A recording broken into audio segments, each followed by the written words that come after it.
South African National Blood Service says today that stocks are desperately low in spite of an extraordinary response from generous regular donors who've heeded their calls for support. The Chief Operations Officer is Ravi Reddy, and he says the shortage of blood is caused by the scarcity of mobile blood drive venues. He joins us now on Upfront. Mr. Reddy, good afternoon to you. How critical is the shortage? Good afternoon, Jeremy, and thank you very much for having us on the show.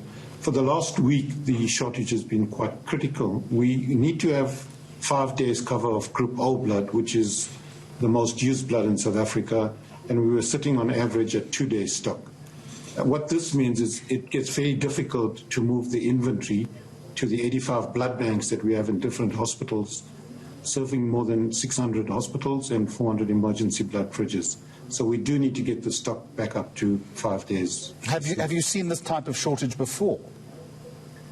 Yes, we have seen shortages previously in years gone by, mostly during the festive seasons or holiday periods, but the demand tends to drop, and when we go on appeal, we quickly recover. The big challenge we have currently is because of COVID, the way we collect blood has changed significantly. So traditionally we went to schools, universities, corporates, large businesses and communities and got most of our blood.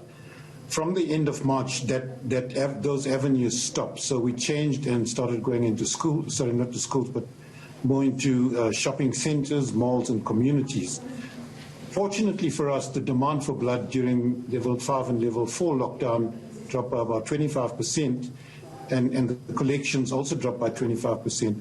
But since we've gone to level 1 lockdown towards the middle of September, most of the hospitals have now gone back to normal. Elective surgeries have started again, procedures, etc. But unfortunately for the blood service, schools, universities, and particularly corporates, where many people are still working from home, we are not getting the number of units of blood that we got previously. So while the demand is back to pre-COVID levels, we are really struggling to collect enough blood. Hence the appeal not only for our regular blood donors to come forward, but also to try and give us leads of where we can go and collect. Well, I'm glad we can highlight the issue just very quickly because time is against us. I think you have alluded to this. If I go in to donate blood, has the actual protocol of giving changed? Yes, the protocol has changed quite significantly. So we have implemented all of the infection prevention and control procedures. So a donor, when they go in, will be screened. We do a temperature check and we do screen for symptoms of COVID-19. And then all the social distancing measures.